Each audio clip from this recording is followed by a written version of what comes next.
Perkenalkan, nama saya Agis Likualo dari kelas F Sistem Informasi dengan NIM 201192.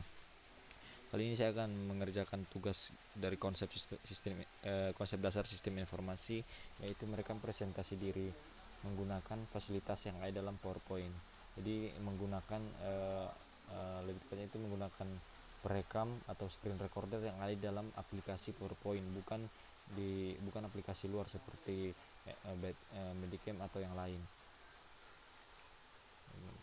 Masuk yaitu identitas, nama saya Agis Likualo, tempat tanggal lahir Praja 31 Agustus 2002, alamat Jalan Pipit Kaliharapan, Kabupaten Nabire, Provinsi Papua, agama Kristen Protestan, pekerjaan atau status masih mahasiswa. Hobi saya itu main game, olahraganya itu renang dan off-road. Cita-cita saya menjadi seorang pengusaha atau investor.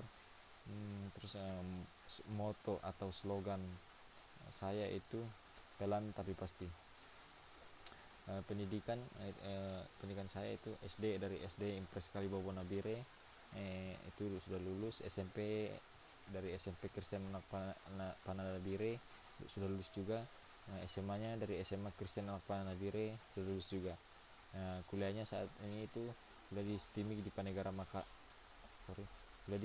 Panegara Makassar, dan saat ini masih dalam pendidikan.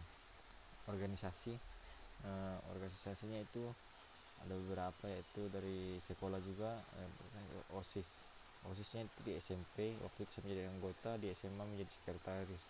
Berikutnya adalah Nabire Christian Youth Community atau yang biasa kami singkat itu NCYC. Jadi komunitas ini tuh adalah komunitas yang bergerak di bidang religi atau keagamaan, dan pada waktu itu saya dalam komunitas ini tuh jabatan saya sebagai sekretaris.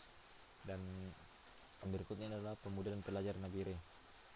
Jadi komunitas ini adalah komunitas atau organisasi juga yang bergerak di bidang keagamaan, dan pada waktu itu saya statusnya sebagai anggota kepribadian. Jadi saya itu adalah orang yang memiliki kepribadian jenis pragmatik, dan saya memiliki ciri-ciri kepribadian seperti tidak suka keributan dan konflik, pengen yang instan atau yang cepat-cepat atau yang mudah, baperan, bawa perasaan, suka menyembunyikan suasana hati atau perasaan, suka mencari jalan keluar dari suatu masalah. Mungkin bukan cuma saya, pasti semua orang pasti suatu masalah itu pasti ingin cepat selesai, tapi ini adalah salah satu dari ciri kepribadian saya. Berikutnya itu adalah kurang konsisten. Jadi saya itu adalah orang yang kurang konsisten, tetapi suka mengobservasi. Dan berikutnya adalah suka mendengar curhatan atau cerita dari orang terdekat. Yang berikutnya adalah panggilan. Jadi panggilan ini tuh dalam kata lainnya itu saya artikan sebagai arti hidup saya. Jadi pertama itu menjadi berkat dan melayani saudara-saudara kita, khususnya generasi muda yang di Papua, agar mereka dapat merasakan apa yang orang lain rasakan di luar Papua, terutama di bidang pendidikan. Jadi karena saya itu besar di Papua, dan setengah pendidikan saya itu ada di Papua, jadi saya itu bisa saya itu rasakan apa yang terjadi di sana, terutama di bidang pendidikan. Jadi saya itu pengen dan mau mengabdikan sebagian hidup saya itu untuk melayani generasi muda yang ada di Papua, agar mereka dapat merasakan gitu, apa yang orang-orang lain di luar Papua itu rasakan, seperti di Sulawesi, di Jawa, di Kalimantan, di Sumatera. Karena kita di Papua itu kalau di bidang pendidikan masih cukup tertinggal, bukan sangat tertinggal ya, masih cukup tertinggal. Karena maka dari itu sangat berpengaruh kepada kita anak muda di Papua. Bahkan banyak anak-anak di sana yang tidak sekolah, yang bahkan berhenti sekolah karena tidak ada sekolahnya jauh, atau bahkan di suatu tempat itu belum ada sekolah sama sekali. Makanya itu saya pengen suatu saat ingin melayani di Papua. Yang berikutnya adalah generasi muda saat ini generasi muda Indonesia saat ini itu membutuhkan teladan. Maka dari itu saya ingin belajar agar bisa menjadi teladan bagi orang khususnya generasi muda.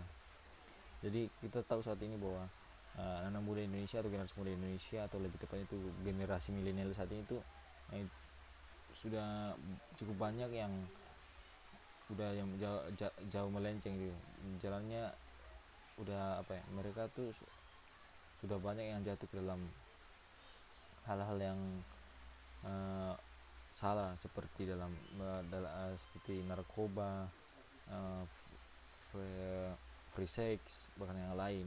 Karena menurut saya mereka itu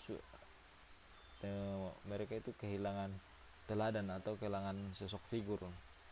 Makanya saya berpendapat bahwa sebenarnya anak muda di Indonesia itu membutuhkan teladan seperti itu. Yang terakhir itu motivasi. Jadi saya itu memiliki motivasi dalam hidup saya. Dan motivasi saya dalam menjalani hari-hari saya adalah karena saya tahu arti panggilan saya, dan saya juga percaya bahwa di mana dan kapanpun saya berada, saya tidak pernah sendiri. Selalu ada Tuhan yang menguatkan saya. Jadi ada beberapa orang yang tanpa mereka itu tidak memiliki motivasi hidup. Jadi mereka menjalani hari-hari mereka yang menjalannya hanya seperti itu tanpa suatu tujuan gitu. Mereka hanya, makanya apa ya, hidup mereka itu tidak beratur karena tidak ada motivasi dalam hidup mereka. Mereka jalan hidupnya jalan seperti itu saja tanpa suatu tujuan. Nah, berikutnya adalah prinsip. Jadi saya juga memiliki prinsip hidup adalah eh, saya lakukan dan kerjakan apa yang saya bisa kerjakan selagi itu masih benar dan tidak merugikan orang lain. Jadi ini prinsip saya. Kenapa saya mengambil prinsip hidup saya seperti ini, karena saya tuh apa ya, sering melihat orang yang memiliki prinsip yang uh, mereka melakukan sesuatu hal atau mereka mengerjakan sesuatu hal tanpa melihat keadaan orang lain. Mereka tidak bisa melihat apakah apa yang mereka kerjakan atau lakukan itu menguntungkan atau merugikan orang lain, atau bisa dibilang egois seperti itu. Nah, mungkin sekian dari saya, kurang lebihnya saya ucapkan terima kasih.